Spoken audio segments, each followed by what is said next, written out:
নমস্কার আমার প্রিয় দর্শক বন্ধুদের সকলকে স্বাগত জানাই আমার চ্যানেলে। আজকে আমি যে বিষয় নিয়ে আলোচনা করব সেটি হলো স্বপ্নে সাপ দেখার শুভ ও অশুভ সংকেত। সাপকে হিন্দু ধর্মে পূজনীয় মানা হয়েছে। সাপ ভগবান শিবের গলার হার এবং ভগবান বিষ্ণুর শয়ন ক্ষেত্র, এছাড়া মা মনসা দেবীর প্রতীক। সমুদ্র মন্থনের সময় নাগরাজ বাসুকীর সাহায্যে সমুদ্র থেকে অমৃত ও বিষ উভয়ই তোলা হয়েছিল। তাই মানা হয় জীবনে যখন অমৃত ও বিষ আসে, অর্থাৎ জীবনে যখন ভালো ও খারাপ সময় আসে, তখন সাপের মাধ্যমে ভগবান আমাদের কিছু সংকেত দেন। স্বপ্নশাস্ত্রে স্বপ্নে সাপ দেখার কিছু শুভ ও অশুভ সংকেত আজ আমি আপনাদের সাথে শেয়ার করব। যদি স্বপ্নে আপনি কোনো সাপ এসে আপনাকে কামড়ে দিয়েছে দেখেন, তাহলে এটা খুবই অশুভ সংকেত।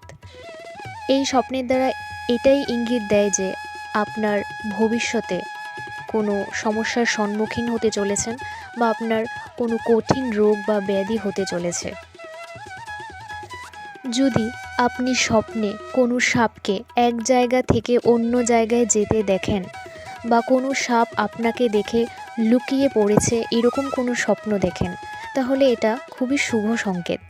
এর দ্বারা বোঝায় যে ভগবান আপনাকে আপনার সকল বিপদ থেকে রক্ষা করছেন।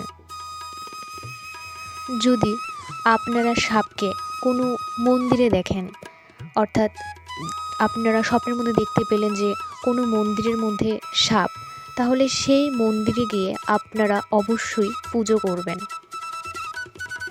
এইটা ভগবানের আশীর্বাদ প্রাপ্ত হওয়ার একটা সংকেত। যদি আপনারা স্বপ্নে দেখেন যে আপনাদের টাকা পয়সার উপর সাপ বসে আছে, তাহলে এর সংকেত হলো আপনার উন্নতির পথে কোনো শত্রুর দৃষ্টি আছে, যার ফলে ভবিষ্যতে আপনার উন্নতির পথে নানা বাধা বিপত্তি আসতে পারে।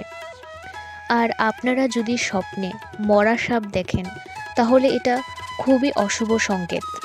এটা গ্রহের কুপ্রভাব থাকলে এরকম স্বপ্ন মানুষ দেখে। আজকের এই ভিডিওটি এই পর্যন্তই। পরবর্তী আরও নতুন নতুন ভিডিও দেখার জন্য আমার এই চ্যানেলটিকে সাবস্ক্রাইব করুন। সকলে ভালো থাকবেন, সুস্থ থাকবেন। ধন্যবাদ।